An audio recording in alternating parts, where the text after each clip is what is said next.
بسم اللہ الرحمن الرحیم۔ السلام علیکم، آپ دیکھ رہے ہیں الف نیوز اور میں ہوں آپ کے ساتھ ماجد علی۔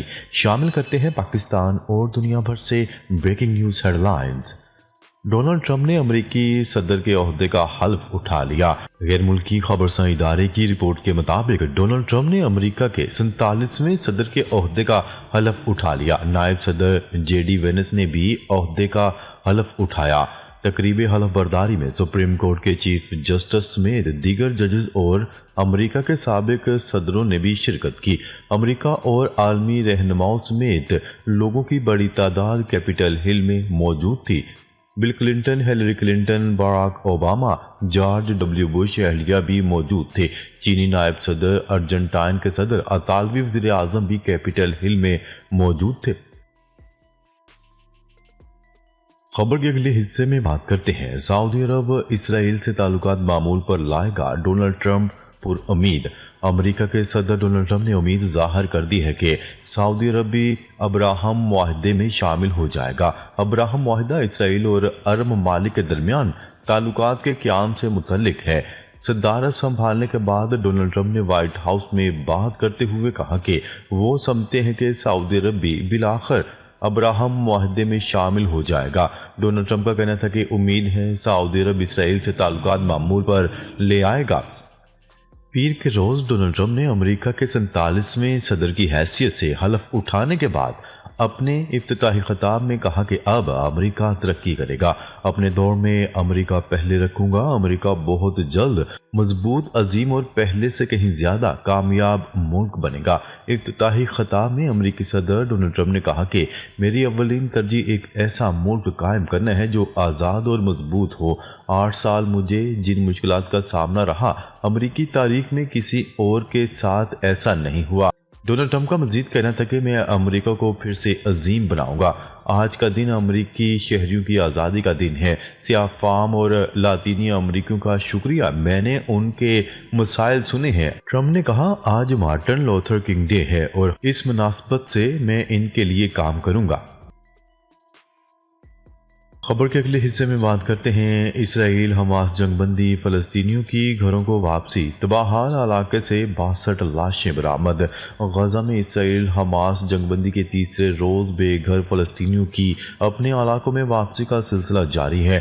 غزہ میں جہاں بے گھر فلسطینیوں کا واپس اپنے علاقوں میں لوٹنے کا سلسلہ جاری ہے تو دوسری جانب امدادی سامان کے ٹرک بھی غزہ پہنچ رہے ہیں۔ اقوام متحدہ کے مطابق اتوار کو 630 امدادی ٹرک غزہ میں داخل ہوئے۔ جنگ بندی کے پہلے روز حماس نے 3 یرغمالی خواتین رہا کیں۔ تینوں خواتین خوش اور صحت مند دکھائی دی گئیں۔ معاہدے کے مطابق یرغمالیوں کے بدلے میں اسرائیل نے 90 فلسطینی قیدی خواتین اور بچے رہا کیے، جس میں سیاستدان خالدہ جرار اور صحافی رولا حسنین بھی رہائی پانے والوں میں شامل ہیں۔ اس کے علاوہ جنگ بندی کے بعد تباہ شدہ علاقے سے 62 شہداء کی لاشیں برآمد ہوئی ہیں۔ یاد رہے غزہ پر 15 ماہ سے مسلط اسرائیلی جنگ میں بچوں اور خواتین سمیت 47,899 فلسطینی شہید ہوئے، جبکہ 1,10,000 سے زائد فلسطینی زخمی اور ہزاروں لاپتہ ہیں۔ خبر کے اگلے حصے میں بات کرتے ہیں۔ اسرائیلی میڈیا نے غزہ میں اپنی فوج کی ناکامی کا اعتراف کر لیا۔ اسرائیلی میڈیا اور اخبارات کے تبصروں میں غزہ میں اسرائیل حماس جنگ بندی معاہدوں کے بعد کہا جا رہا ہے کہ اسرائیل نے حماس کے 20 بٹالینز ختم کی مگر وہ تباہ نہیں ہوئی۔ اسرائیلی میڈیا کی رپورٹ میں کہا گیا ہے کہ جنگ بندی کے بعد حماس غزہ پر کنٹرول برقرار رکھنے کی حکمت عملی پر عمل پیرا ہے۔ اسرائیلی میڈیا کی رپورٹ کے مطابق حماس غزہ میں سرنگوں سے نکل کر دوبارہ کنٹرول ظاہر کرتی دکھائی دے رہی ہے۔ رپورٹس کے مطابق فلسطینی میڈیا جنگ بندی کو حماس کی فتح کے طور پر پیش کر رہا ہے، جبکہ حماس کی پولیس دوبارہ منظم ہوتی اور غزہ کا انتظام سنبھالتی نظر آ رہی ہے۔ دوسری جانب حماس کی جانب سے 3 یرغمالی خواتین کو رہا کرنے کے چند گھنٹے بعد اسرائیلی جیل سے 90 فلسطینی قیدیوں کو بھی رہائی مل گئی۔ رپورٹ کے مطابق فلسطینی قیدیوں کو ہلال احمر کی ٹیم نے اسرائیل کی اوفر جیل سے مغربی کنارے تک منتقل کیا۔ غیر ملکی میڈیا کی رپورٹ کے مطابق اسرائیل کی جیل سے رہائی پانے والے فلسطینی قیدیوں کا مغربی کنارے پہنچنے پر پرتپاک استقبال کیا گیا۔ خبر کے اگلے حصے میں بات کرتے ہیں۔ امید ہے ڈونلڈ ٹرمپ خطے کے بارے میں حقیقت پسندانہ اپروچ اپنائیں گے۔ ایران نے دو ٹوک پیغام جاری کر دیا۔ ایران کی طرف سے ڈونلڈ ٹرمپ کے حلف اٹھانے سے پہلے اپنی امید کا اظہار کیا گیا کہ ڈونلڈ ٹرمپ مشرق وسطیٰ کے بارے میں ایک حقیقت پسندانہ اپروچ اختیار کرتے ہوئے خطے کے ملکوں کے مفادات کا احترام کریں گے۔ غیر ملکی خبرساں ادارے کی رپورٹ کے مطابق ایرانی وزارت خارجہ کے ترجمان اسماعیل بقائی نے ہفتہ وار بریفنگ کے دوران کہا کہ ہم ان سے امریکہ کی نئی حکومت کے طور پہ یہ امید کرتے ہیں وہ ایران سمیت خطے کے ہر ملک کے مفادات کے احترام پر مبنی ایک حقیقت پسندانہ اپروچ اختیار کریں گے۔ اسماعیل بقائی نے خبردار کیا کہ اگر ایران کے خلاف معاملہ پھر سخت یا تیز کیا گیا تو ایران بھی اسی تناسب کے ساتھ ویسا ہی جواب دے گا۔ ایرانی ترجمان کے مطابق ایران کے خلاف جوہری حوالے سے لگائی گئی پابندیوں میں شدت پیدا کرنا اس میکانزم کا غلط استعمال ہوگا۔ اس پر ایرانی جواب بھی ویسا ہی ہوگا کیونکہ نئے سرے سے ایران پر پابندیوں کو سخت کرنے کا کوئی جواز نہیں ہوگا۔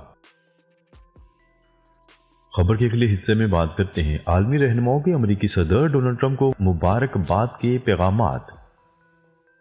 برطانیہ کے بادشاہ چارلس کی امریکی صدر ڈونلڈ ٹرمپ کو مبارکباد۔ برطانوی وزیر اعظم سر کیئر اسٹارمر کا ڈونلڈ ٹرمپ کے لیے نیک تمناؤں کا اظہار۔ کیئر اسٹارمر کا کہنا تھا کہ امریکہ اور برطانیہ کے درمیان صدیوں سے مفاہمت اور تعاون ہے۔ دونوں ممالک نے پہلے بھی مل کر دنیا کی خوشحالی کے لیے کام کیا۔ کینیڈا کے وزیر اعظم جسٹن ٹروڈو کی ڈونلڈ ٹرمپ کو عہدہ سنبھالنے پر مبارکباد۔ جسٹن ٹروڈو نے کہا کہ کینیڈا امریکہ اس وقت مضبوط ہوں گے جب مل کر کام کریں گے۔ ڈونلڈ ٹرمپ کے ساتھ مل کر کام کرنے کا منتظر ہوں۔ ترکیہ کے صدر رجب طیب اردوان کی امریکی صدر ڈونلڈ ٹرمپ کو مبارکباد۔ طیب اردوان کا کہنا تھا کہ امید ہے ڈونلڈ ٹرمپ کی دوسری مدت تمام انسانیت کے لیے اچھائی لائے گی۔ ڈونلڈ ٹرمپ نے روس یوکرین جنگ ختم کروانے کا کہا تھا، ہم بھرپور ساتھ دیں گے۔ خبر کے اگلے حصے میں بات کرتے ہیں۔ ڈونلڈ ٹرمپ نے امریکہ کو WHO سے نکالنے کے ایگزیکٹو آرڈر پر دستخط کر دیے۔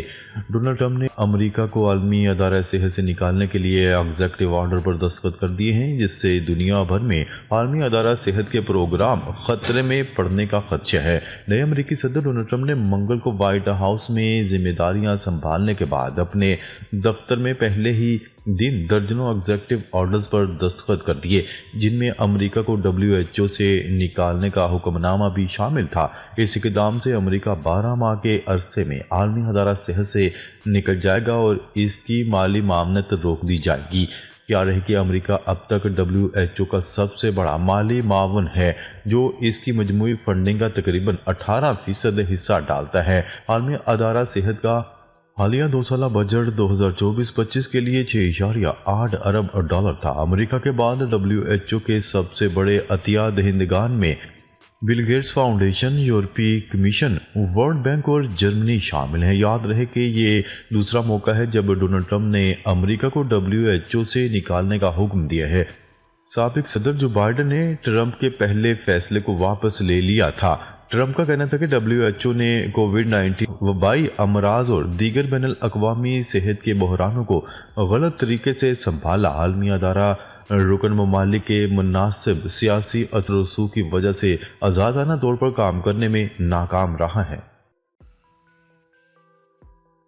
خبر کے اگلے حصے میں بات کرتے ہیں۔ صدر مملکت سے ایرانی آرمی چیف کی اہم ملاقات۔ دو طرفہ تعلقات اور باہمی دلچسپی کے امور پر تبادلہ خیال۔ ملاقات کے دوران پاکستان اور ایران کے درمیان دیرینہ اور برادرانہ تعلقات کو اجاگر کیا گیا۔ باہمی مفادات میں تجارتی اور اقتصادی تعلقات کو فروغ دینے کی ضرورت پر بھی زور دیا گیا۔ مشترکہ اعلامیے میں کہا گیا ہے کہ دہشت گردی ایک مشترکہ چیلنج ہے، نمٹنے کے لیے مؤثر اور مربوط اقدامات کرنے کی ضرورت ہے۔ ایرانی مسلح افواج کے چیف آف جنرل اسٹاف نے غزہ اور لبنان پر پاکستان کے موقف کو سراہا۔ وزیر دفاع خواجہ آصف سے بھی ایرانی مسلح افواج کے چیف آف آرمی اسٹاف کی ملاقات ہوئی۔ ملاقات میں دونوں ممالک کے دو طرفہ امور سمیت برادرانہ تعلقات پر بات چیت کی گئی۔ ملاقات میں مشترکہ بارڈر مینجمنٹ اور انسداد دہشت گردی کے اقدامات پر تبادلہ خیال کیا گیا۔